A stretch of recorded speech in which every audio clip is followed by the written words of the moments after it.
Hey, comic book fans, welcome back to Comic Book Corner 2.0. And fans, you're back with me, Mike Spider Slayer, getting ready to do that all important comic book review so you, the fans, can make a decision on what comic books to buy. And today, fans, we're going to be talking about Robin, Son of Batman, issue number 1. Now, for a lot of you guys, Robin, Son of Batman is probably a highly anticipated series because you want to see how Damian does on his own without his father, especially now that his father is no longer with us.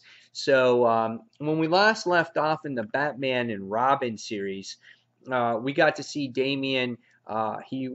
He was passed away, and his father went to go retrieve him on Apocalypse. And after that, he gained superpowers. And what made that book so special was the dynamic between the two. It felt like a true Batman and Robin series, and it was even better that they were father and son. And we had Batman dealing with the challenges of this of his son, and I thought that's what made the book so great.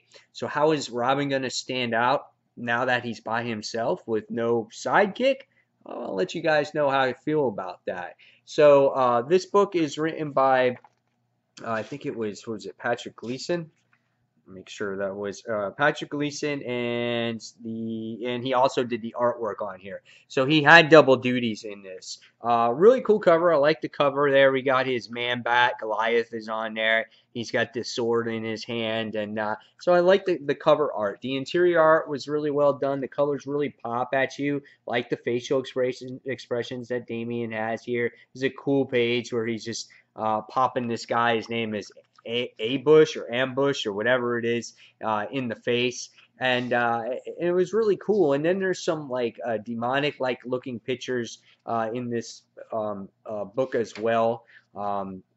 When it comes to Damian, because he has flashbacks of what's going on. This is a nice one page splash page on here. So I really enjoyed this book visually. And then there were some flashbacks in here as well with Dick Grayson in here too, or kind of like an experience that Damian was going through. And I'll kind of explain that a little bit.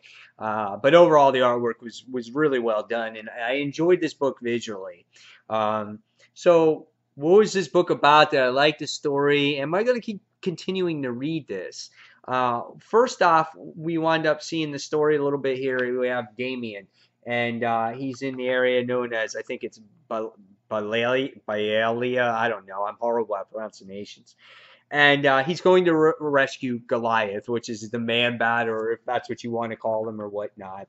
And this guy feels that there's a reason why Damien has fallen into his land, and he needs a proper guardian, and he insists that Damien is uh, uh, belongs to him and should be one of his sons. And Damien wants nothing to do with that in the beginning of this issue, and he just sits there and he goes, "I'm the son of Batman." He's got that attitude. And he jacks the guy in the face, and that's really like the beginning of the actual issue, which I thought was pretty badass in the issue. And then you kind of see what happens before he made it there till he got to where he got to. We get to see a new enemy emerge in this book, which will be a future foe for Damien in the issue, which was really cool to see.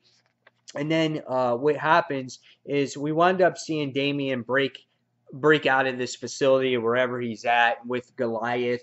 Goliath takes off, and what happens is it creates. He goes so high into the atmosphere that Damien winds up passing out.